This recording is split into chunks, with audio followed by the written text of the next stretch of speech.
Coba deh Anda bayangin, gimana ceritanya sebuah perusahaan teknologi bisa dihargai miliaran dolar, padahal kalau dihitung-hitung, semua aset fisiknya mungkin cuma cukup buat ngisi satu gedung kantor kecil. Jawabannya, itu ada di sesuatu yang nggak kelihatan. Nah, dalam kesempatan kali ini, kita akan bedah bareng-bareng rahasia di baliknya. Oke, kita mulai dari sebuah teka-teki finansial yang muncul di awal-awal era internet. Ini kisah nyata loh, yang benar-benar maksa seluruh dunia buat mikir ulang. Apa sih arti nilai sebuah perusahaan itu? 3 miliar dolar. Gila kan? Itulah nilai sebuah perusahaan bernama Netscape pas mereka pertama kali jual saham di tahun 1995. Padahal ya, waktu itu karyawannya cuma 50 orang dan total asetnya cuma 17 juta dolar. Jauh banget bedanya. Gimana coba logikanya? Nah, ini dia pertanyaannya.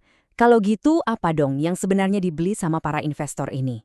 Pastinya bukan gedung atau meja kursi kan? Masa iya mereka rela bayar miliaran dolar cuma buat beberapa unit komputer dan tumpukan disket?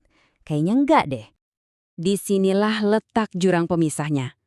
Di satu sisi ada nilai buku, semua aset fisik yang bisa dihitung dan dicatat. Di sisi lain ada nilai pasar yang besarnya ribuan kali lipat. Jadi jelas, para investor ini bukan beli barang fisik. Mereka itu lagi bertaruh sama sesuatu yang nggak kelihatan. Potensi, ide-ide cemerlang, dan kehebatan tim di baliknya. Mereka beli masa depan. Kesenjangan yang gede banget ini bukan sulap, bukan sihir. Para ahli punya nama khusus untuk nilai tersembunyi ini.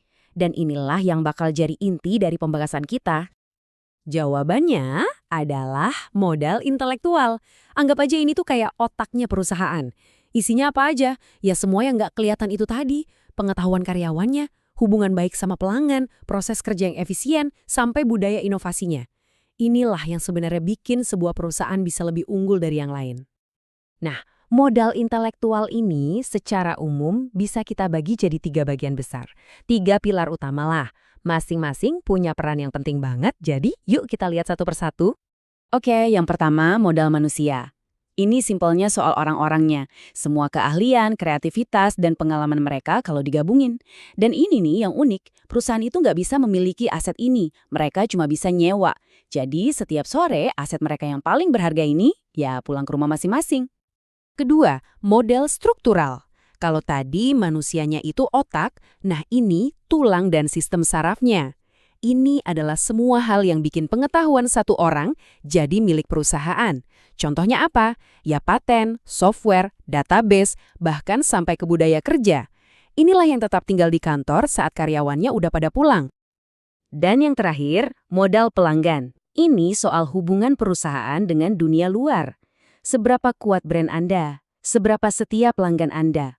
Jaringan inilah yang, gampangnya, ngubah semua ide brilian di dalam perusahaan jadi duit di rekening bank.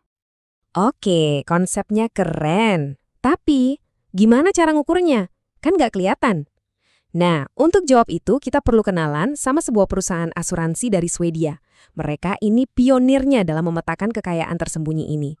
Jadi ceritanya gini, di tahun 80-an, Skandia ini sadar kalau laporan keuangan mereka itu nggak ngegambarin kondisi sebenarnya. Puncaknya itu di tahun 1994. Mereka bikin gebrakan yang belum pernah ada sebelumnya. Mereka nerbitin laporan modal intelektual pertama di dunia. Bayangin, mereka sengaja buka-bukaan soal kekayaan tak terlihat mereka ke publik. Cara mereka ngejelasinnya itu cerdas banget. Pakai metafora rumah. Jadi gini, atap rumah itu hasil keuangan di masa lalu. Dindingnya, itu pelanggan dan proses yang jalan sekarang. Jantungnya, tentu aja orang-orang di dalamnya. Nah, yang paling penting, pondasinya. Itu adalah kemampuan mereka untuk terus berinovasi buat masa depan. Keren kan? Jadi bisa lihat perusahaan secara 360 derajat, bukan cuma dari angkanya aja. Ternyata, ide ini saking kuatnya, sampai-sampai nggak berhenti di level perusahaan aja. Orang-orang mulai mikir, bisa nggak ya kita pakai cara yang sama buat ngukur kekayaan otak sebuah negara? Dan ternyata bisa. Gampang banget adaptasinya. Istilah nilai pasar perusahaan tinggal diubah jadi kekayaan negara. Modal pelanggan jadi modal relasi antar negara. Ini bukti kalau prinsipnya itu universal, mau skalanya sekecil perusahaan atau sebesar negara. Dan ini bukan cuma wacana loh, beneran ada negara yang coba ngukur. Contohnya Swedia. Mereka ngelihat anggaran riset dan tingkat pendidikan.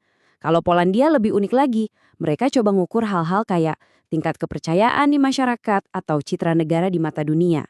Tiba-tiba, kaya atau miskinnya sebuah negara itu bukan cuma soal PDB lagi, tapi juga soal seberapa pintar, seberapa dipercaya, dan seberapa bagus reputasi warganya.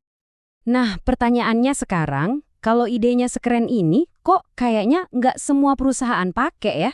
Kenapa ini belum jadi standar? Jawabannya ada di tantangan besar yang masih dihadapi dunia akuntansi sampai sekarang. Kutipan dari Wall Street Journal ini ngejelasin masalahnya dengan pas banget. Intinya gini, sistem akuntansi yang kita pakai sekarang itu dibikin buat era industri, buat ngitung pabrik, buat ngitung mesin. Sistem ini belum siap buat ngitung ide dan pengetahuan. Akibatnya, ya laporannya jadi juling, nggak akurat buat ngukur perusahaan modern yang inovatif. Masalahnya tuh emang nyata dan gak gampang. Coba, gimana caranya kita ngasih harga ke budaya perusahaan? Susah kan? Subjektif banget. Terus, kalau standarnya nggak ada, gimana kita mau bandingin laporan perusahaan A sama perusahaan B? Jadinya kan apel lawan jeruk. Nah, ini teka-teki yang sampai sekarang belum ada jawaban pastinya. Jadi, kita balik lagi ke pertanyaan paling mendasar di awal. Kalau aset paling berharga sebuah perusahaan itu setiap sore jalan keluar pintu, terus gimana dong cara kita yang sebenarnya ngukur nilai perusahaan itu? Menemukan jawaban buat pertanyaan ini bukan cuma sekedar tantangan akuntansi. Ini mungkin peluang terbesar buat dunia bisnis di era kita sekarang.